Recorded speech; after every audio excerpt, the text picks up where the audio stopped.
Voici les vraies aventures du Capitaine Quark, le plus grand super-héros que la galaxie ait jamais connu. Eh, il marche votre micro? D'après une reconstitution méticuleuse de notre super équipe de recherche qui s'est appuyée sur de nombreux témoignages, des potins, des spéculations outrancières et une boule de cristal. Durant les premiers jours de la 5e équinoxe solarienne, la galaxie de Solana fut terrorisée par un célèbre pirate du nom de Capitaine Blackstar. Eh oh, quelqu'un d'autre a une envie soudaine de fish and chips? Alors qu'il était encore dans sa prime jeunesse, le Capitaine Quark était déjà une légende vivante. Je vais les éliminer tous les doigts dans le nez. Toutefois, rien n'aurait pu préparer Quark à l'ultime affrontement qui allait l'opposer au redoutable pirate Blackstar et à son équipage de... Oh non, dites-moi que c'est une coquille. Il faut lire Pirate Fantôme Robotique.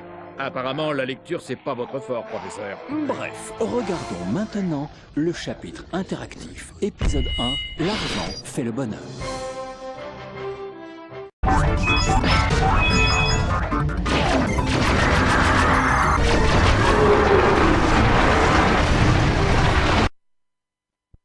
J'en ai vu des phénomènes dans ma carrière, mais là c'est le comble du comble. Des robots pirates fantômes, mais ils nous prennent pourquoi? Eh, professeur, on se ressaisit. Une fois encore, les habitants de la galaxie de Solana furent sauvés par le valeureux, le courageux, le remarquable homme au cul majuscule. C'est à contre-cœur que Quark accepta une maigre récompense pour ses services et fit don de cet énorme pactole au fond d'aide au Quark dans le besoin, qui fournit des soins de beauté en tout genre et des poupées plantureuses aux peaux nommées Quark. J'ai le cœur sur la main. Monsieur le Président, oui, j'ai reçu la corbeille de fruits, merci. En fait, je suis allergique aux pruneaux, oui. Oui. Quoi? Black City est attaqué? Oui, monsieur, j'arrive tout de suite. La suite des passionnantes, véritables aventures du Capitaine Quark, tout de suite dans l'épisode 2.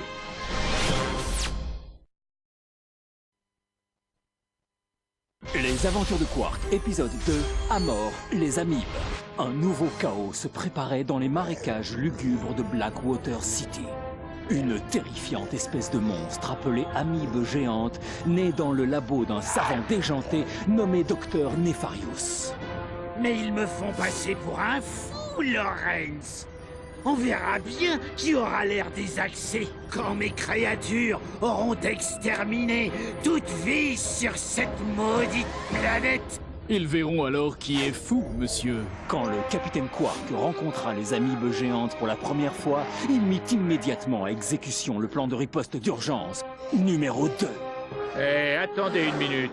Quark décida de s'abriter un moment tout en coordonnant les défenses de la ville depuis les toilettes pour dames du Galaxy Burger. Donnez-moi ça, espèce de menteur. Bon, où en étions-nous?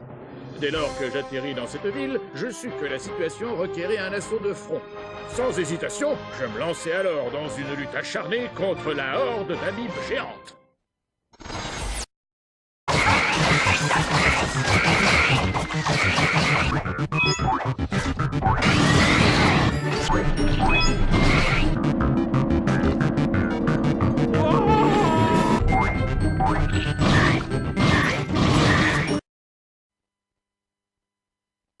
Une fois son armée d'amibes vaincue, le docteur Nefarious dut fuir Blackwater City la queue entre les jambes.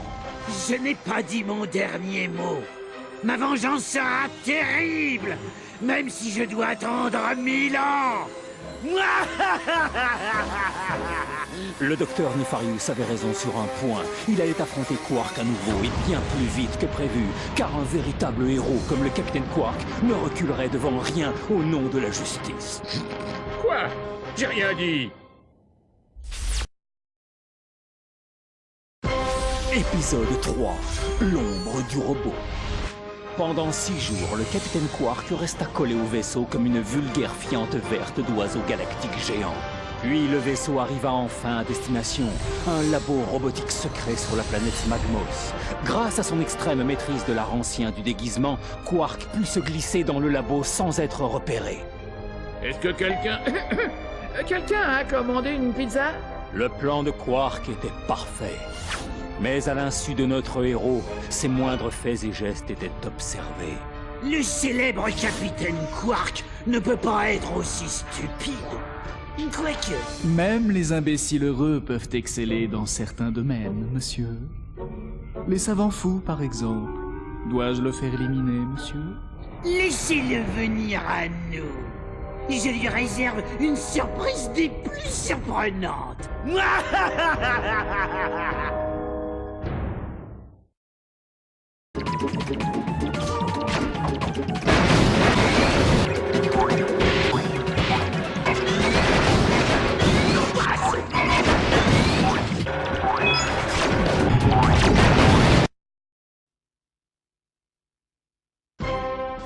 Rends-toi, Nefarious.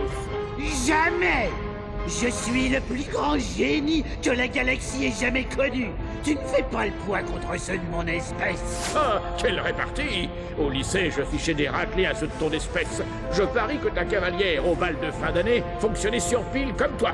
Attends, maintenant que j'y pense, ça fait longtemps qu'on se connaît, non?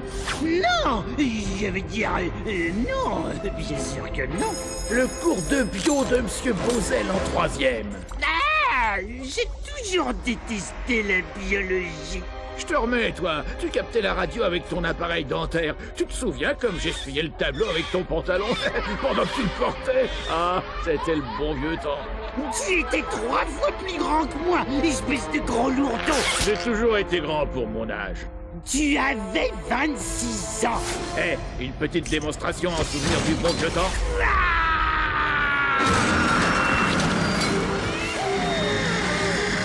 Ah, je pense que le docteur Nefarious est maintenant de l'histoire ancienne.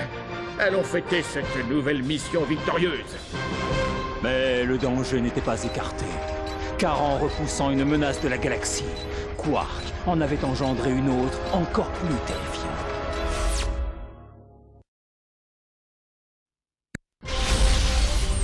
Épisode 4. On prend les mêmes et on recommence. Après avoir vaincu le docteur Nefarious sur la planète Magmos, Quark regagna ses pénates à Metropolis pour une permission bien méritée. Oh, John, il est temps de te dire la vérité. Ce bébé n'est pas de toi. Quoi? Qui est le père? Oh, ton frère jumeau diabolique, Striker. Mais Pamela, je suis Striker! Ah, c'est sûrement le livreur de pizza. Guten Tag, Capitaine Flask.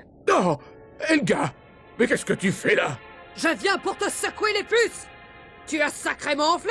On dirait une saucisse verte géante. Oh, oh, un petit parcours d'entraînement pour la forme. Ah bon, d'accord. Pendant ce temps, du haut d'un toit surplombant les rues animées de Métropolis, L'heure de ma vengeance a sonné. Allez, mes serviteurs robotiques, démolissez cette ville. Apportez-moi la tête du capitaine Quark.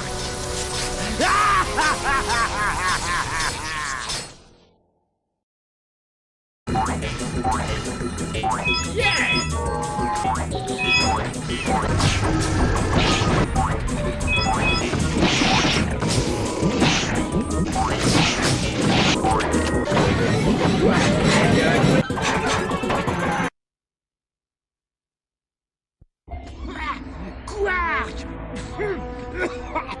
Tu vas me le payer. Quoi? Qu'est-ce qu'il dit, le nain? Ce n'est pas fini, Quark.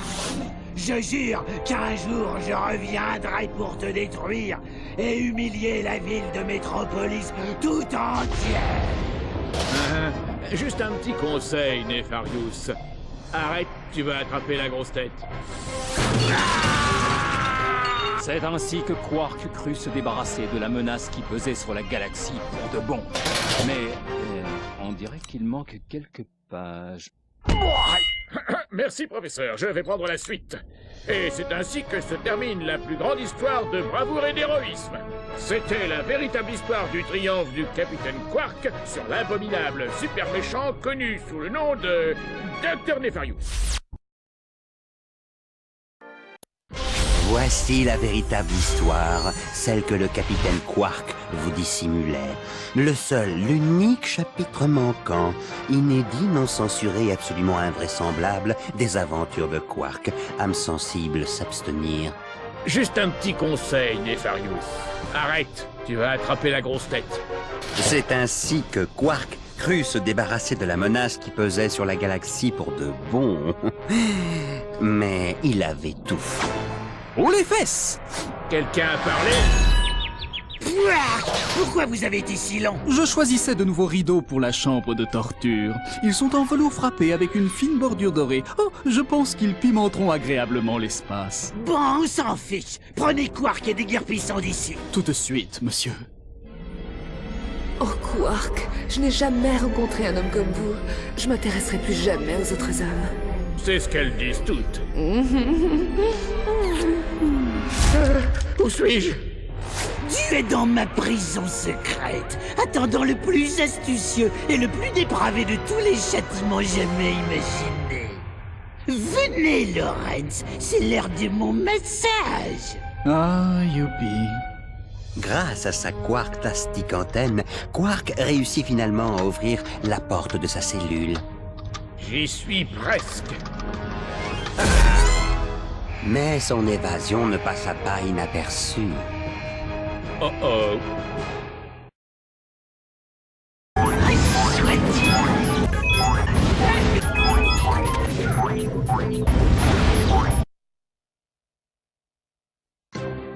Suite à son évasion inespérée des griffes du docteur Nefarius, Quark se retira de la scène publique. En vérité, Quark se terrait dans sa cachette secrète dans la ceinture d'astéroïdes de Tran, terrifié par la possibilité que le docteur Nefarius mette à exécution sa terrible vengeance. Voyant que Nefarius ne réapparaissait pas, Quark supposa qu'il ne reviendrait plus jamais et reprit sa carrière de super-héros très en vue.